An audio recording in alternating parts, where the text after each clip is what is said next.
We continue our look now at what is in the Mueller report.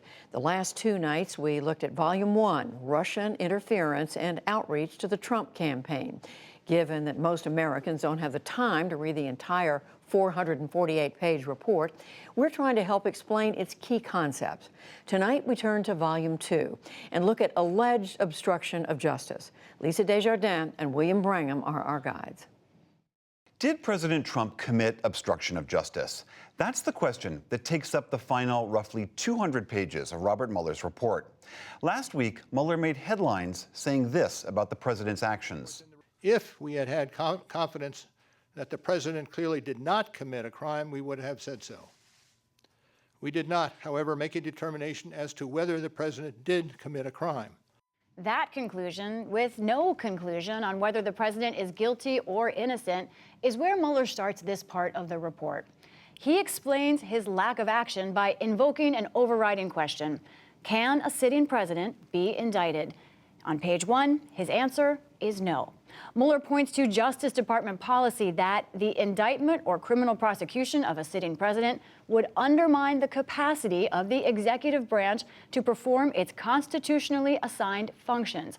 He put this in more plain language when he spoke last week.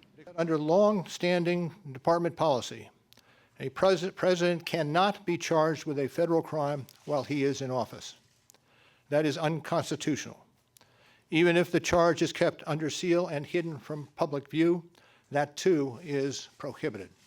So then why investigate? The report states that a president can be indicted after leaving office. In his report, the special counsel is thinking of the future, writing, "We conducted a thorough factual investigation in order to preserve the evidence when memories were fresh and documentary materials were available." Mueller says the job of assessing whether a sitting president broke the law and what to do about it belongs to Congress. So as Mueller does in this section of the report, let's move on to the case for and against obstruction. The report sees the president's actions in two phases, before and after one key event, the firing of FBI Director James Comey. So let's look at how the report examines Comey's firing. Mueller makes the case that the president repeatedly wanted assurance that Comey was the president's ally, and he didn't get it. At a private dinner with Comey, the FBI director says the president asks for his loyalty. In February, the president clears out the Oval Office to be alone with Comey and asks him to let go of the investigation into Michael Flynn, the former national security advisor. Mueller's report states Comey felt these were direct orders from the president. Tension builds quickly. I have been authorized by the Department of Justice. On March 20th, 2017, Comey publicly tells Congress that the FBI is investigating Russian attacks on the election and any links to the Trump campaign. The Mueller report shows the president immediately starts contacting or relaying messages to the acting attorney general, intelligence officials, and repeatedly to Comey himself, asking for public declarations that the president is not under investigation. On May 3rd, Comey testifies before Congress and does not say what the president wants. The president fires Comey 6 days later. On page 70, Mueller writes that on the night of Comey's firing, the White House wanted to put out a statement saying it was acting Attorney General Rod Rosenstein's idea to fire Comey.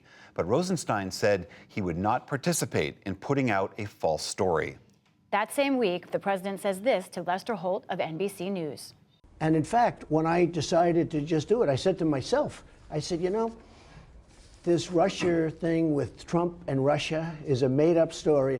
Now, many held that interview as a clear admission that the president fired Comey to obstruct the Russia investigation. But Mueller's report says the full NBC interview actually showed the opposite. On page 74, the president stated that he understood when he made the decision to fire Comey that the action might prolong the investigation. Mueller's report concludes that the evidence does not establish that the termination of Comey was designed to cover up a conspiracy between the Trump campaign and Russia. Mueller says there's substantial evidence that the catalyst, the thing that pushed the president to do it, was Comey's unwillingness to tell the public that the president was not under investigation.